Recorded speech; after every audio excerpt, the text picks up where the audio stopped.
Tyler Perry brings his dramatic thriller A Fall from Grace to Netflix. I want to say something witty, but the movie has just sucked it out of me.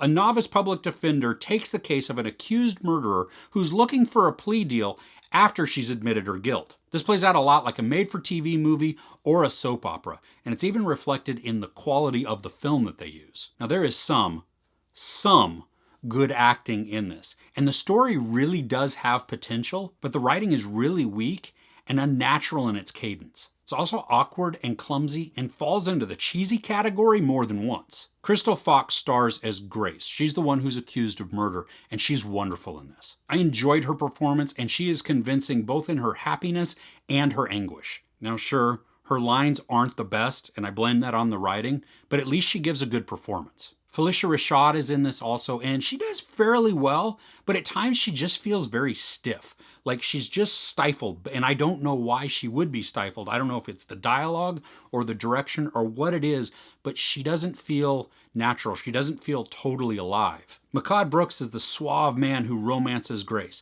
and sometimes he's really good, and other times he's very overdramatic. I wanted to like Brescia Webb. I mean, she's kind of the star in this next to Crystal Fox. But I just couldn't too often. Sometimes her line delivery was just really bad. Sometimes her acting was very stiff. And she looks like a likable character, and I wanted to root for her. And maybe it was just the writing, but some of her acting too, it wasn't drawing me in, which is a bummer because, again, she's one of the protagonists in this. A surprise of somebody who's in this is Cicely Tyson. Now, I didn't know she was going to be it, and she has such a minor role. It's almost like they put her in for name recognition because she is a spectacular actress, but she was just wasted in this. She barely gets any time. She is good for what she does, but again, she's barely there. I wanted to see more of her. Now, the pace is really slow of this, and it's drawn out. And that ends up hampering the drama, the tension, the suspense that the movie is trying to build. Now, by the third act, it just gets ridiculous. It's a court scene that just gets more and more bad. It goes downhill and can't stop itself. It's like it's tripping over its feet and just goes into a roll. I mean, the dialogue gets bad. It's cringeworthy. I felt bad for the actors. I felt embarrassed for them because I was like, oh my gosh, please, why are you still doing this?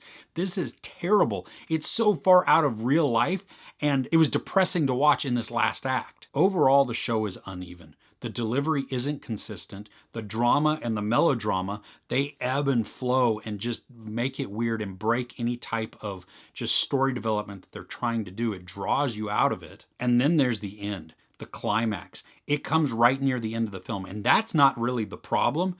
It's just that it is so rushed at that point where they're just like, oh, well, here's the entire point that we were trying to do. And boom, boom, boom, boom, boom, done. End of movie. Really? And the other bad part about that is as we're leading to this climax, the clues are so obvious that it's painful.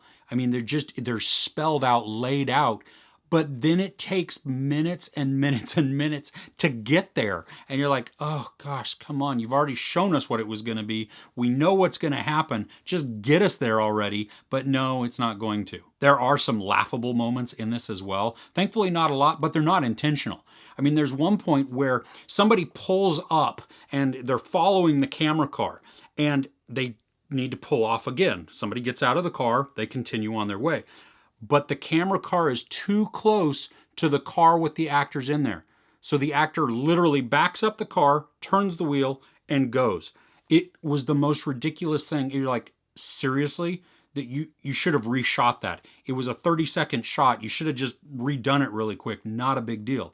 Then you have a cop who he handcuffs some dude and then gets a call. He says, wait here. And he gets in his car. The dude is handcuffed on the hood. The cop gets in the car, shuts his door, and then starts getting on his computer and then drives away.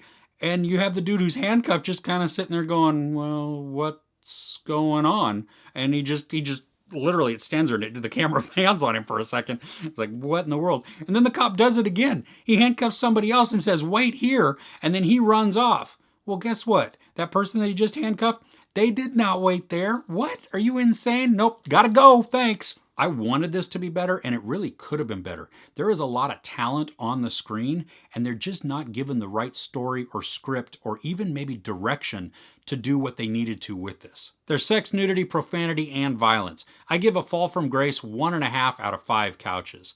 So what's a good Tyler Perry movie that I should check out? Let me know. I want to like some of his stuff, but I just don't know what to watch. Let me know in the comments below. If you enjoyed this review, please give it a like. Also, don't forget to share and subscribe.